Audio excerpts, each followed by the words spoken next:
All right, hey family, this is Lawrence again, Uncle T on Uncle T Show. And today, like I said, always Uncle T Show is about people, places, and events. And today we are going to be talking about a very, very specific issue. And guess where we are? We are at the Oklahoma Police Department headquarters in the center of Oklahoma City.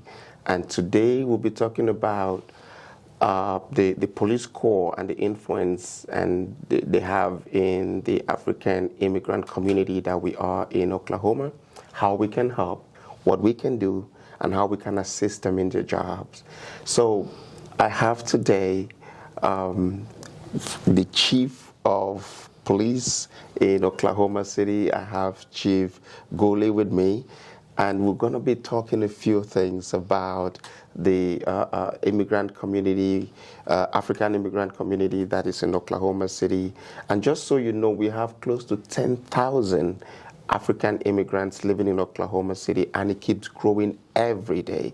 Every day there are new immigrants coming in, there are new people coming in, and it makes our community bigger, and it is a call for concern. It's something that we need to talk about, how they can integrate this community, especially where we are coming from. We know how the police relates with the community. We know how the police treats their citizens back in Africa.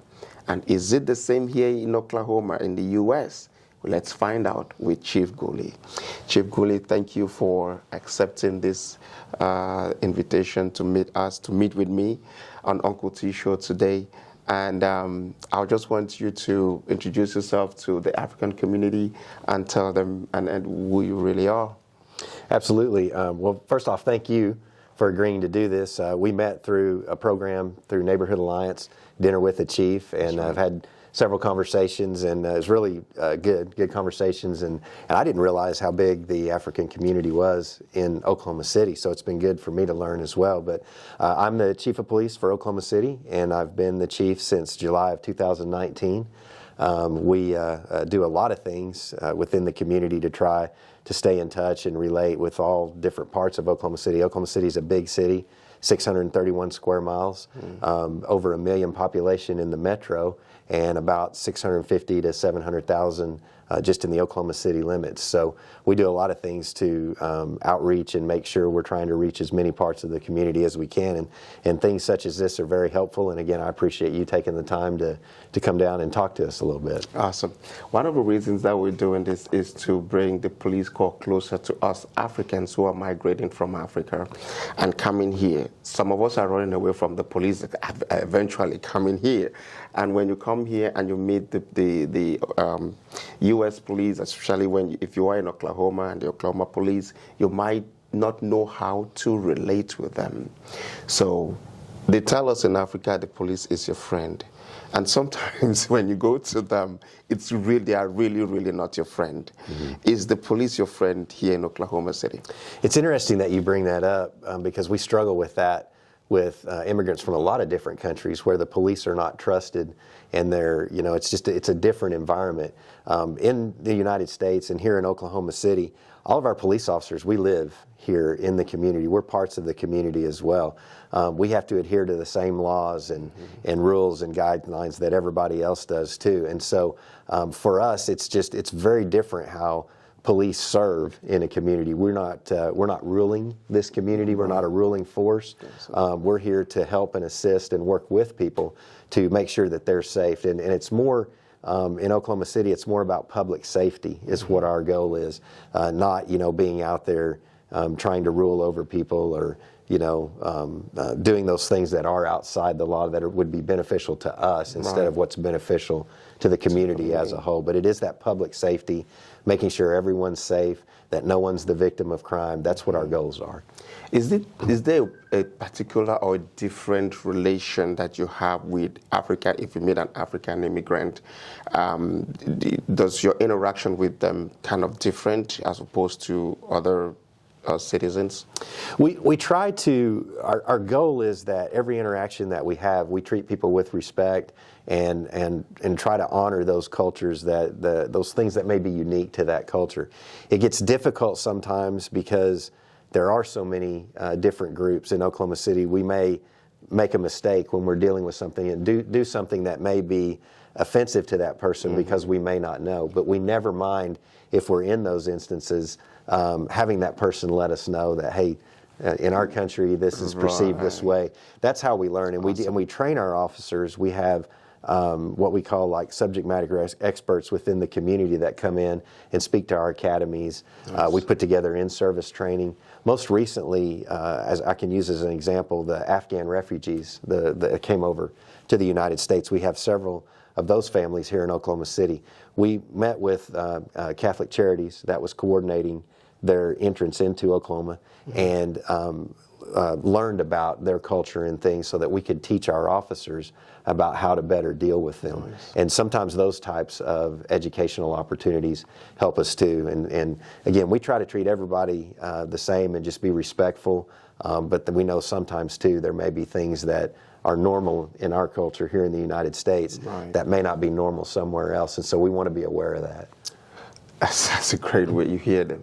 Yeah, Chief saying everybody is treated the same way, treated fairly. They want to understand us. If you get into a reaction or an interaction with the police officers, and sometimes their reaction may scare you because of where you're coming from, tell them, communicate, tell them where I'm coming from, this is the way it's perceived and stuff like that. And truly, we allowed, we Africans, especially from Nigeria, we allowed people. So sometimes we might just be speaking normally because we allowed, and it might be perceived like we are screaming on maybe the officer or something. Have you had a situation like that at all? Yes, and when you said that, I'm smiling because we talked about that at the dinner, and I was like, I have noticed that. That's true. But again, that's just part of who you are. It's not being offensive. It's just, and I think for us, that's good to know. And sometimes too, you talk about traffic stops, for example.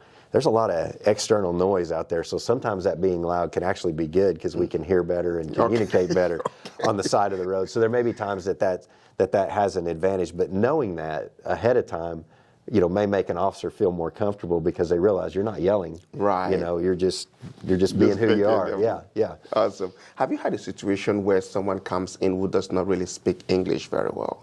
Because we have a lot of those people. We have our mothers, our parents that come into the U.S. They really do not understand English very well, but they can drive.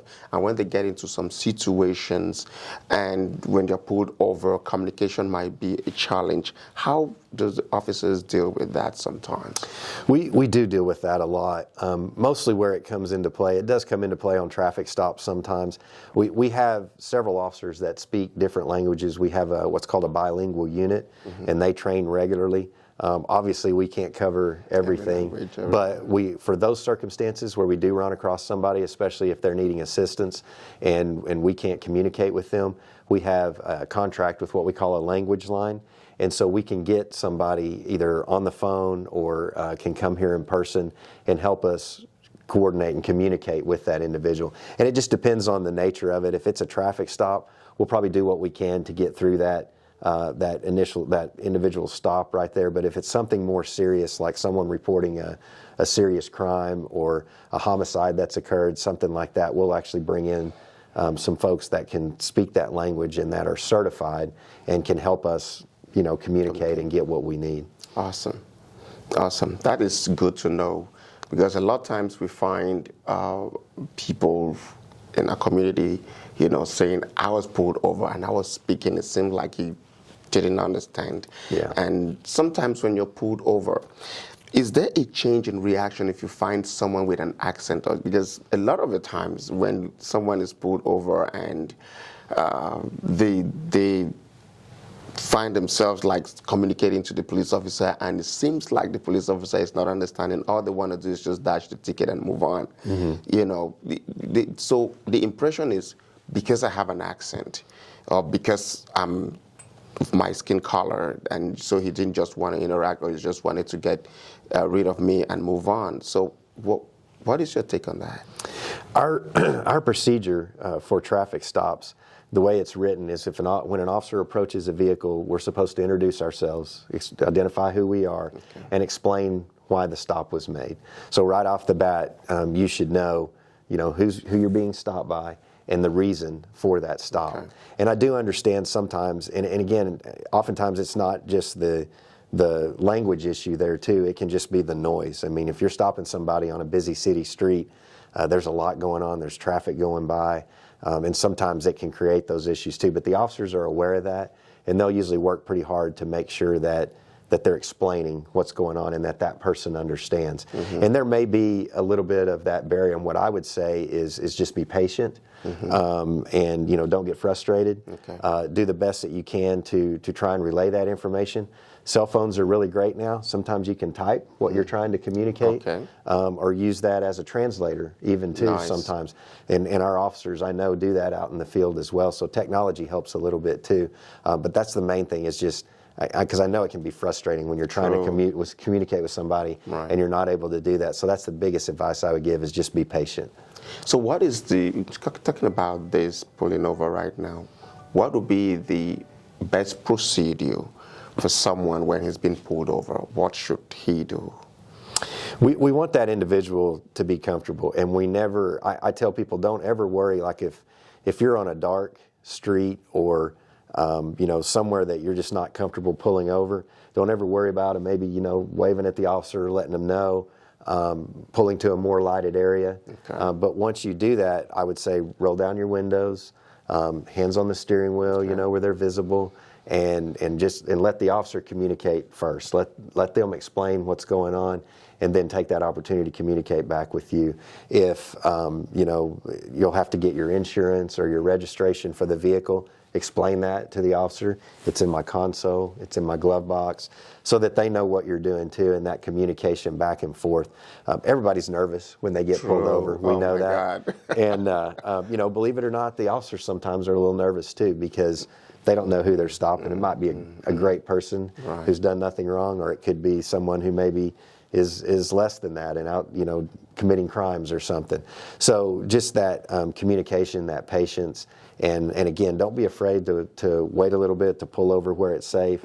Sometimes the officer may direct you. You may be going over a bridge or something, and they may say, hey, pull up a little bit here so that we can pull over here. And just that communication, that initial communication, and listening at the start. And this is really important, because I got pulled over one time when I was leaving the airport because of the tag of my friend's car that had expired, and I saw the police light. I'm like, okay, what is going on here? And definitely I was not in the right position to stop, and I drove a little bit further and stopped, and he asked me, why did I not stop right away? And I kind of communicated. I told him because it wasn't safe for me to stop right there, so I had to pull away from the road. And that's really important to know that we can actually have that conversation to explain that.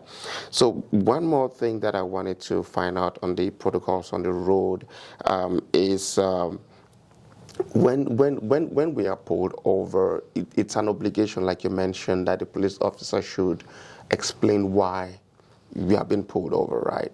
In the event where, because one of the conception is, especially the motorbikers, when they pull you over, they just come and they slam you a ticket and they just move. That's the conception. Like those ones, nobody, like they don't even communicate. It's given like right there.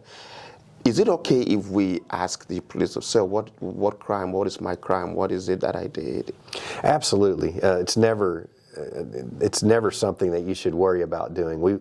We're supposed to communicate, what's going on.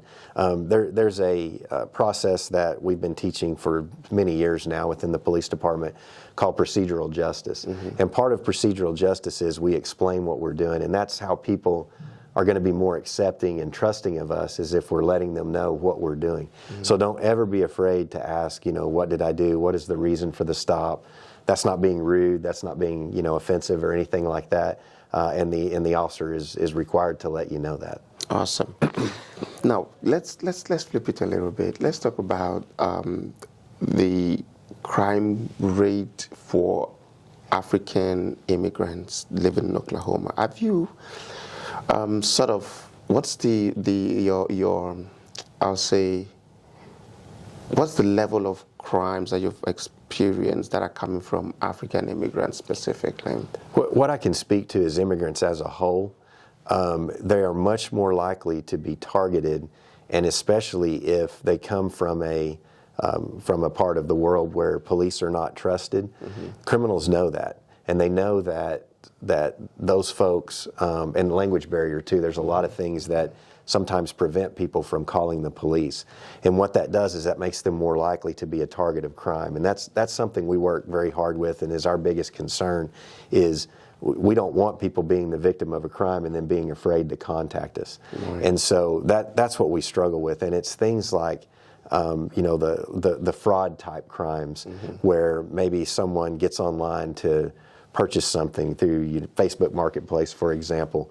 They're more likely to be victimized because, again, they may have that language barrier, but then also, too, the person that's committing that crime knows if I target this particular immigrant group, I'm more likely to get away with the crime because they may not report it. True. And so we work very hard with our community relations. I talked about the police community relations officers that we have at each division. Right. We work very hard with those officers to go out into the community and talk to different immigrant groups and explain to them what our processes are, how it's okay to call us, that you're not going to be in any trouble because you've been the victim of a crime. I mean, that's never going to happen. We're going to work with you and help you, but you're much more likely in those communities to be targeted because of those reasons. Awesome. Now, the kind of crimes that African immigrants have been involved in, and they are specifically into, because we hear the news about all this 419 crime and cyber crime and all the like.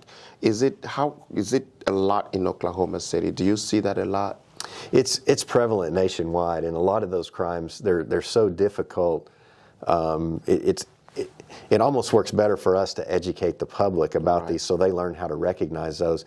Because a lot of times those individuals committing those crimes live in another location. They may live in another country. So it's very hard to prosecute those. So we work very hard to educate the public on, for example, people oftentimes may call and say that there's someone from the police department, and if you don't pay this money, you're going to be arrested. Well, we put things out to the public and we'll say we'll never do that. That's never going to happen. The police department doesn't call people. We don't collect fines over the phone and those kind of things. And so it's just that education piece. But you're right, it does happen here in Oklahoma City. It happens all around the country. And it's very frustrating because it hurts our relationship with the community too when that happens. Right. And it's important that you say that. You mentioned that there are police in the community, like the community relation police and everything. So that's telling us that you're bringing the police closer to the community. You're making us to understand that the police is your friend. You should not be scared of the police, but rather go to the police if in the case of anything. And so what I'm saying here is to my brothers, police na your friend, or police na your friend. No run from the police. Go to police when you get a problem, okay?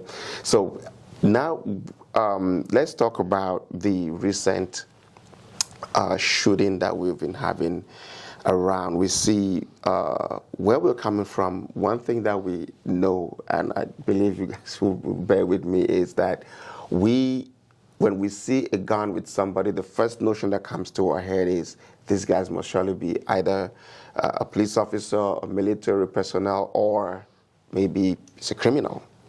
But now we see, when we come to the U.S., we see normal people carrying guns around. To God, I am scared of guns, to be honest with you. It's nothing that I don't want to be afraid with anybody who has guns, but it's so common here. How will you advise us, a person like me, who is this scared, to understand that, okay, this is the situation? What is your take on that? It's got to be very difficult for you, first of all, because Oklahoma is a state that pretty much is, open carry. The firearms laws are extremely lax. People can walk down the street carrying a rifle. Oh, Lord. And what I always tell people is that there is never any harm in calling us. If you see something and it doesn't look right, even if it may be legal, we can still come out and check that out and talk to that person and make sure that it's not something dangerous that's going on. You know, the last thing you want to see is where somebody may be intent on doing harm and they may be walking into a business armed, and somebody sees that. It's okay to call us, because we've trained our officers. They know where the lines are in the law and what we can and can't do. And there's nothing that prevents us from going out and at least checking and make sure everything is okay. It is difficult, and I don't know that I really have a lot of good advice for you, just because it's got to be such a different world for you, you know, here than what you're accustomed to. Because, I mean, anybody in Oklahoma, as long as you're not a convicted felon, any adult, you can carry a firearm.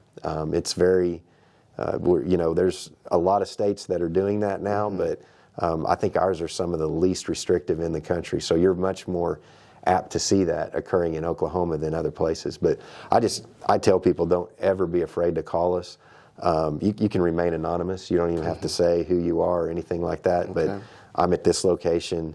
This person has a gun, and, you know, I feel uncomfortable, or I just want somebody to come check it out, and we'll do that. That's really the best thing, I think, you know, for them to do. Awesome.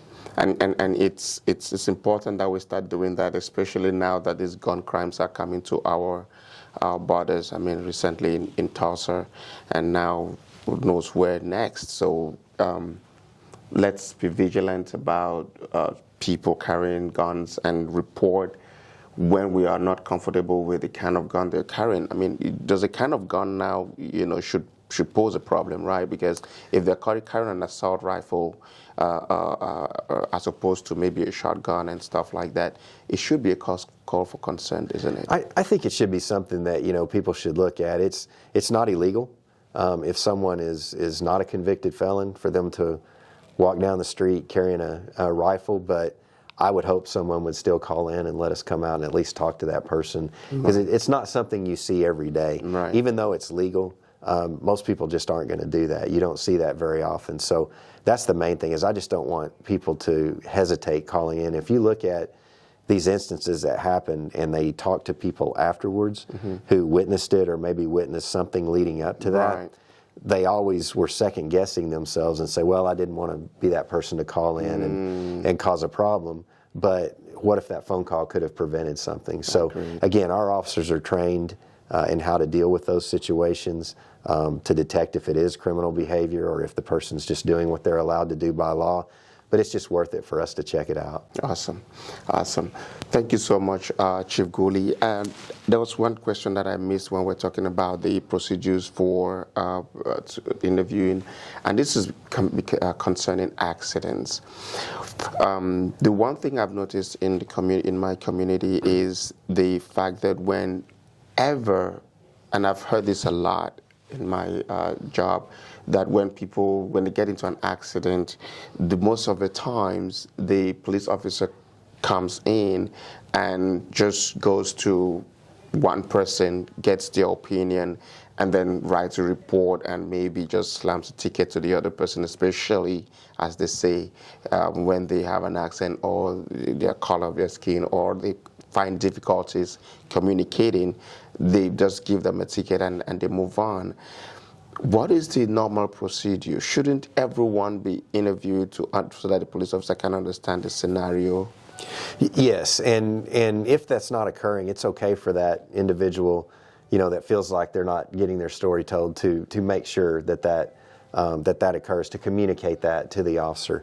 One thing that we're doing that I think will help us is our calls are prioritized, and so an accident is one of our lower priority calls, especially when nobody's hurt. And so, you know, like, let's say that accident comes out at the same time a armed robbery or a burglary in progress call comes out.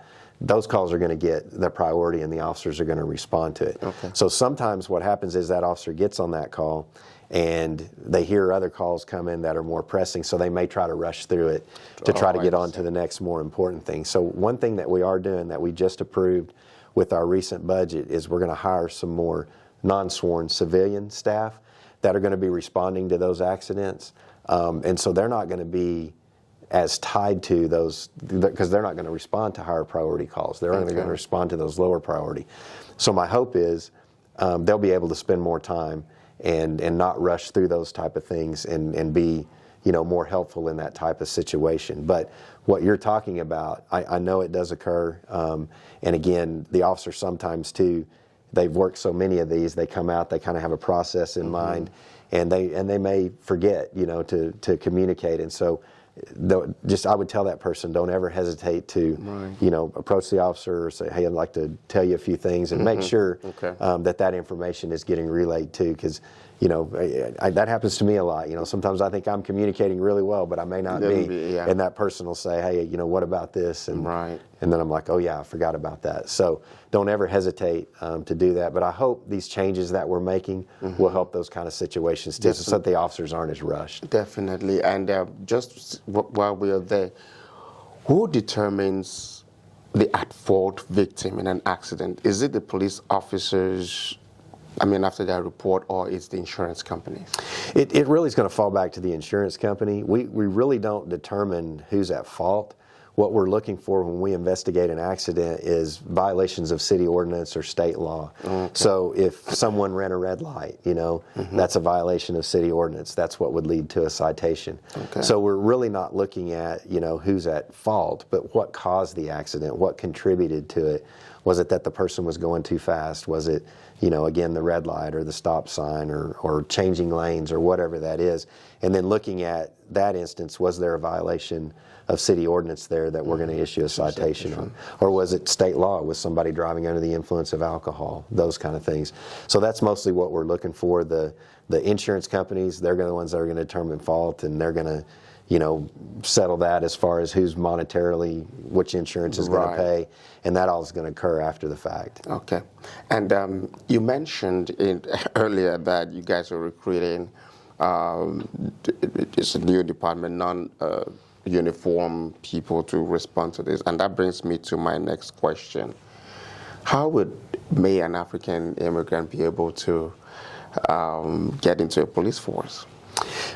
We have a recruiting unit within the police department, and they actually have the recruiting unit.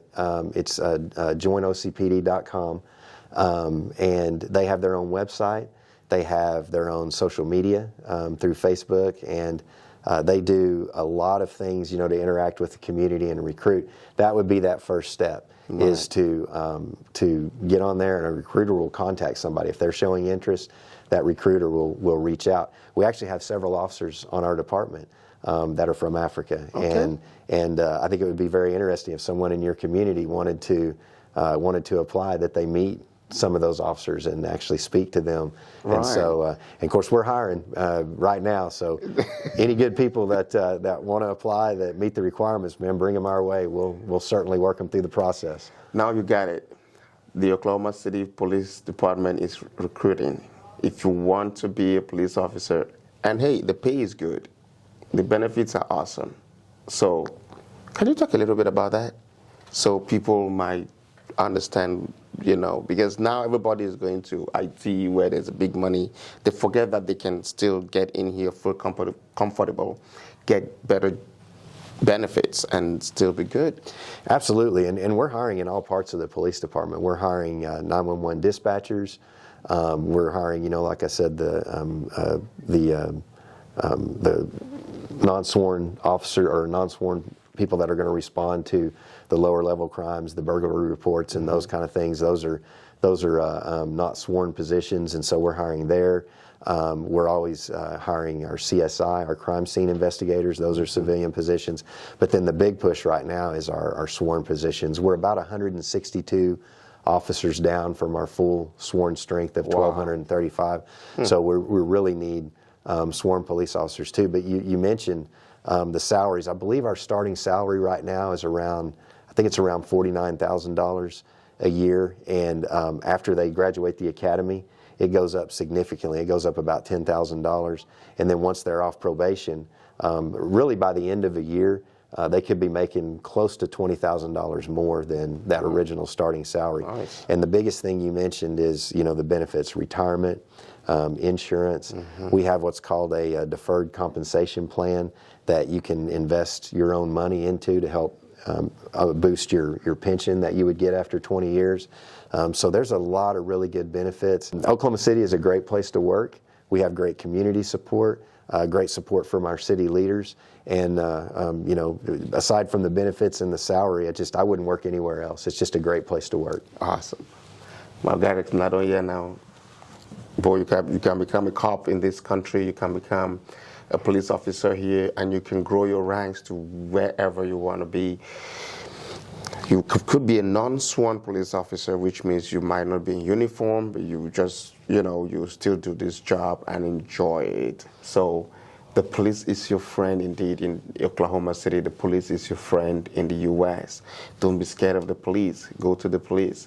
And recruitment is easy, and it's a smooth process. If you are interested, okay, join okcpd.com, and you will enjoy being a police officer in Oklahoma City. And truly, it is.